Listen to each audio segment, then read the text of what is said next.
ada suara-suara yang apa istilahnya itu mencemaskan dengan kondisi Indonesia hari ini secara ekonomi misalnya, dengan kebijakan baru Trump soal tarif misalnya, terus bahkan sebelum Lebaran kemarin PHK terjadi lumayan banyak, bahkan ada yang menyebut semacam gelombang PHK, dan dikhawatirkan pasca kebijakan Trump ini gelombang PHK akan semakin tinggi karena ekonomi kita terus melambat gitu loh.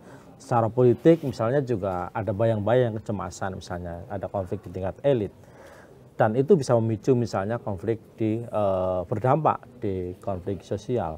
Kalau perspektif Mbak Tejo sendiri melihatnya seperti apa? Apakah itu kekhawatiran yang berlebihan atau seperti apa? Menarik. Ini budayawan beda nih, pemikirannya beda nih kalau budayawan. Gini. Gimana? Setiap orang harus berusaha untuk terus lebih baik. Baik dirinya sendiri, Gus Kim sendiri, dan lingkarannya. Cynthia sendiri dan lingkarannya. Dan Tejo dan lingkarannya harus berusaha lebih baik.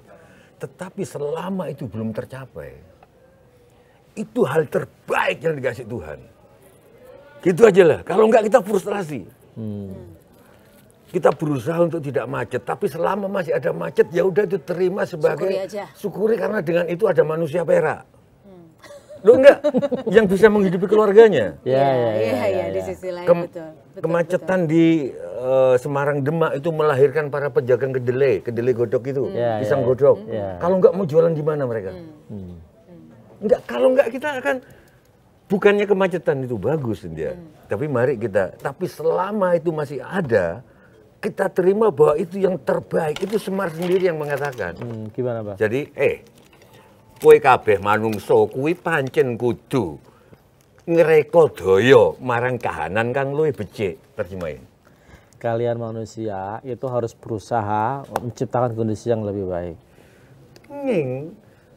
Nek kuwi dorong kelakon, ya kuwi kang paling bagus kang dianugerahke karo Gusti Engkang Karya Jagat. Kalau itu belum terrealisasi, maka itu adalah yang terbaik yang diberikan Tuhan kepada kita. Ya, prinsipnya sih bagus.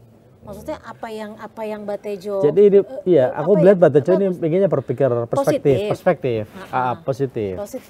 Mengambil hikmah. Tapi kalau dilihat belakangan ini, kita nggak usah sebut sebagian besar deh, sebagian kecil aja mungkin di medsos.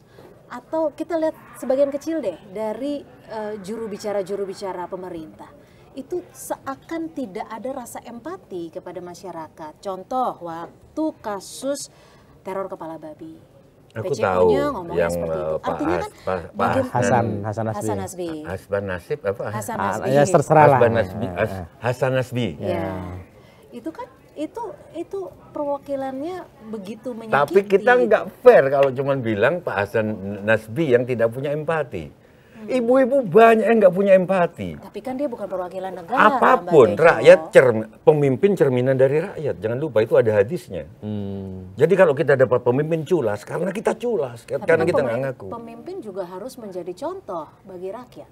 Nanti kita akan ngomong soal itu. Tapi hadis yang saya tahu dari pemimpin, ini lanturannya di sini mirip-mirip ceramah.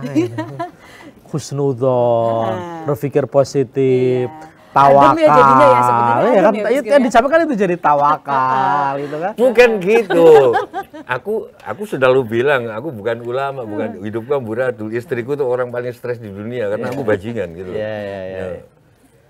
Tapi untuk membuat kita happy, nggak ada lain begitu, Mas. Coba, wah Indonesia udah ada SDA, tapi sayang SDM-nya kenapa enggak? Jepang nggak punya SDA, SDM-nya begitu. Israel yang nggak punya hujan cukup, dia bikin kebun-kebun yang bersusun-susun dan bla bla bla bla bla. Kita Indonesia nih yang sudah SDA-nya, kenapa SDM jadi begini? Dalam hati aku, mungkin kalau SDM kita bagus, kita akan lebih sombong lagi, lebih banyak flexing. Nah kan, bener kan? Iya. Mungkin loh. Selalu ambil sisi positifnya. Loh, nggak itu aja flexing, bayangin coba. Nggak kaya-kaya aja flexing ya? Cuman kaya sumber daya alam aja flexing. Apalagi kalau nggak bagaimana itu orang yang bikin Instagram, wih gila orang Indonesia ini. Dia pinter, banyak bukunya. Di belakangnya ada gandum, bisa ditanam, ada singa. Bukan cuma orang Arab yang bisa melihara singa di rumah. Orang Indonesia, Cing, gitu. Singa berapa makannya daging sehari? Pasti di flexing. Lebih sombong kita. Mungkin. Makanya SDM kita dibikin gini. Ini Ustadz enggak?